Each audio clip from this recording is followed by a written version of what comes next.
What's up, gorgeous people? It's Amber. Welcome back to my channel. So today's video, I'm going to show you how I took 2 pairs of sweatpants and turned them into an outfit for myself. Now you're probably thinking, why 2 pairs of sweatpants? Well, I bought these sweatpants last year at Walmart for $1 each, and I didn't see any tops that matched them on the clearance rack or even in the store for that matter. They're kind of an odd color, so I didn't find any tops that matched them when I bought them, but for $1 a piece, I thought, why not? So I brought them home, and then I found myself never wearing them because I didn't have anything at home that matched them either. And you're probably thinking, why do you have to match? Yeah, I know. Most people don't care if they match at home, but even when I'm just chillaxing in my house, I like to make sure that I'm matching. I just feel more comfortable that way. So at any rate, I didn't have any tops that matched them. So when I was looking at them a few weeks ago, I thought to myself, why don't I just take one of the sweatpants, flip them upside down, and make a top? So I'm going to show you how I did that today. And then I'm going to show you how I added a little bit of trim to them just to make them a little bit more fashionable. And I'm also going to taper the legs so that I can make them look a little bit more not so grandma-like, I guess you can say, because I just wanted to make something that I would feel comfortable wearing in public. I'm sure that people wear sweatpants, plain sweatsuits in public all the time. I'm just not comfortable doing that. I like to have something that has a little bit more oomph to it. So that's why I decided to add some trim to these, taper in the legs, and just flip the pants upside down to make a shirt. Why not? That's just how I roll, people. So without further ado, let's get into how I made this thing. Okay guys, materials are in the description box below. We're going to start by putting our sweatpants on inside out. Then we're going to gather them at the ankle and stick a pin as tight as we want them to be around our ankle, and then proceed up the rest of your leg. So you're just going to pinch the pants where you want them to be and then just stick a pin in it to mark that spot in place. And you're going to do that all the way up the leg as far up as you need to go. I end up going a little bit above my knee here, and that seemed to be about right for this. So I stopped there, and then I'm going to go ahead and take the sweatpants off.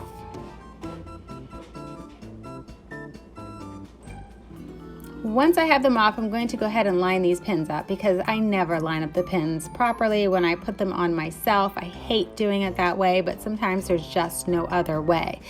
So now that I have the pants off, I'm lining the pins up where I think that they need to be. So when I put this in my sewing machine, I just want to make sure that you realize I pinned this as tight as I wanted it to be to my leg. So I'm going to go ahead and sew to the right of the pins, not on the inside of the pins. I'm going to sew to the right outer edge of the pins so that I allow enough room for the seam allowance. If you sewed on the inner edge, then you would definitely make it too tight. So just make sure you're sewing on that outer edge so that you can make sure that you've left enough room for your seam allowance. As you can see, I played with this a little bit here and there, just trying to line it up the way that I thought was good enough. Once I'm happy with it, I go ahead, take it to my sewing machine, and sew it together.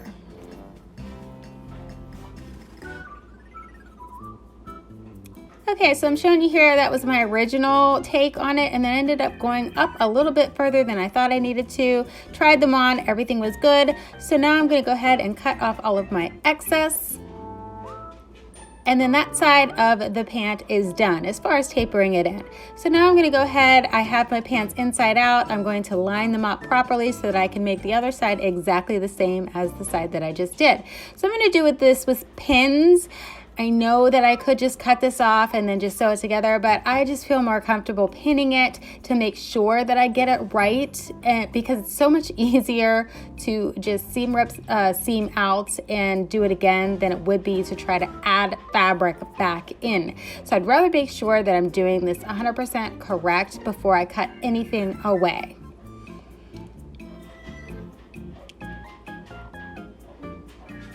So same thing, just going to take it to my sewing machine, sew it together to the right side of the pins, allowing enough room for that seam allowance, and that pin that I'm putting at the top there, just so that I know that's my stopping point. And that worked out perfectly. So everything looks good, I only had to do it one time, so now I'm just going to go ahead and cut off the excess.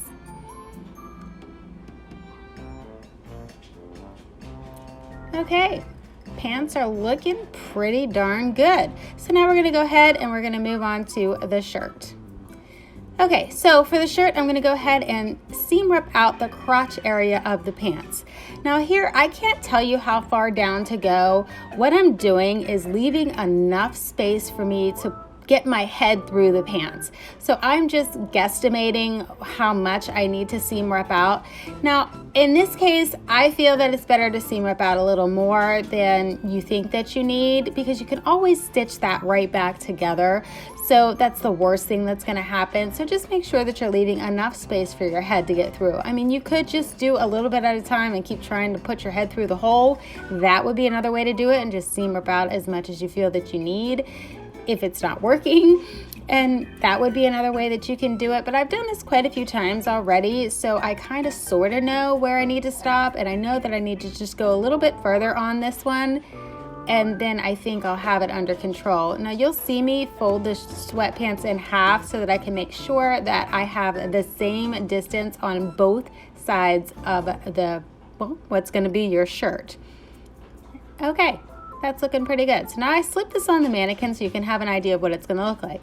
It's already looking like a shirt. So, you know, the only thing that I feel I need to do here is a hem. So I'm just going to go ahead and hem that middle down in the front and the back, and I'm going to call it a day on this. So I went ahead and ended up doing a rolled hem, so I had to do it twice because after I tried it on, it didn't look right. Then the sleeves also didn't look right, so I'm going to go ahead and add some elastic into the sleeves to gather them together at the bottom. So I just measure the elastic around my wrist, decide how much I need, and then I'm going to cut myself another piece the same size there, and that's what I'm going to feed through the, well, it's like the hem of your pants. I'm going to go ahead and just seam rip out a little bit of that hem, and then I'm just going to have to do that on both sides because there's that seam in the center, which I'm not used to having. Once I've done that, I'm going to go ahead, put a safety pin on the end of it so I can feed it through that casing. Well, it's now a casing. I didn't want to recreate a casing. I already have one there, so why do it again?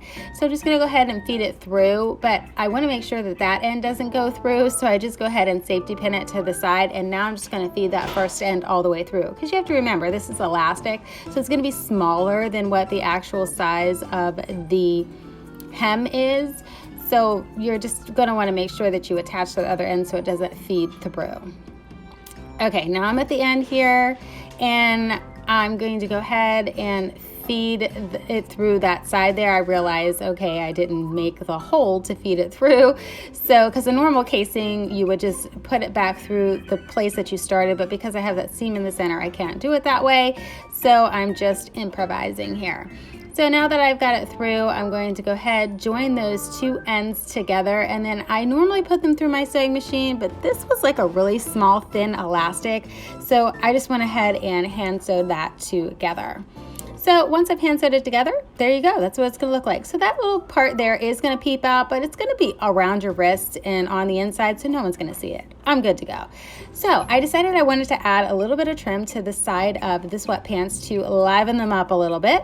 So I'm just going to, I have them folded in half here, and now I'm just going to pin this down where I think it looks the best. So it's going to be like on the side of the pants here. So I just pin it down all the way up. And I only pin down one side because when I sew this down, I'm just going to sew the one side down, and then once that side's sewn down, you can just sew down the other side, so you don't need to pin both sides. Just pin one side down, you're good to go.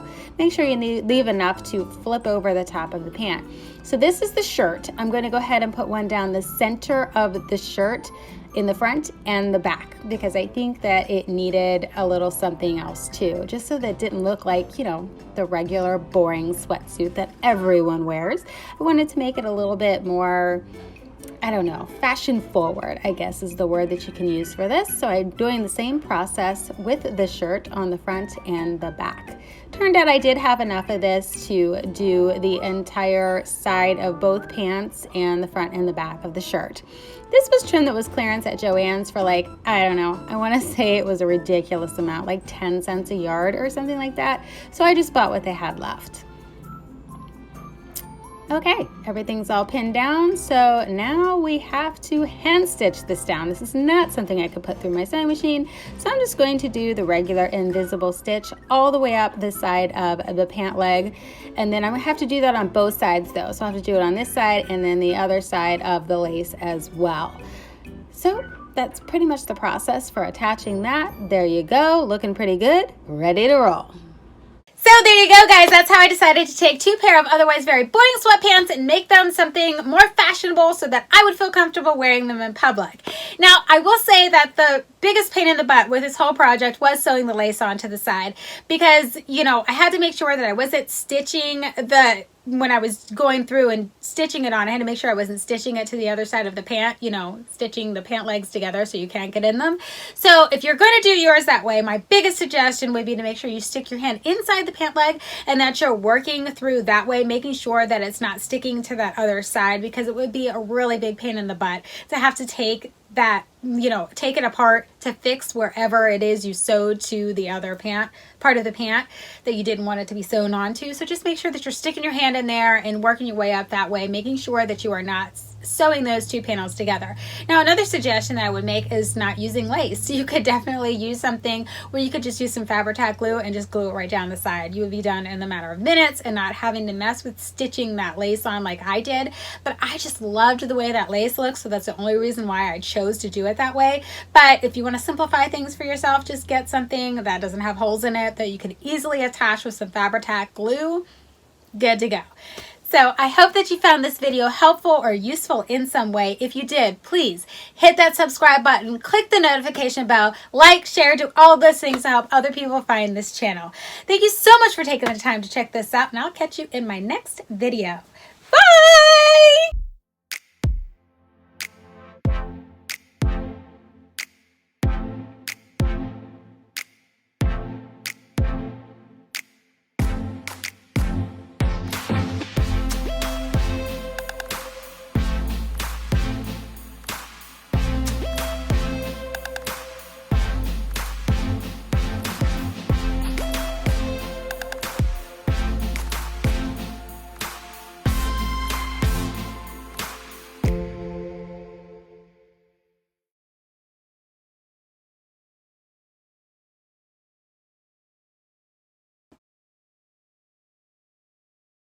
I like to be dressed up. I like to feel that made no sense. Do it again.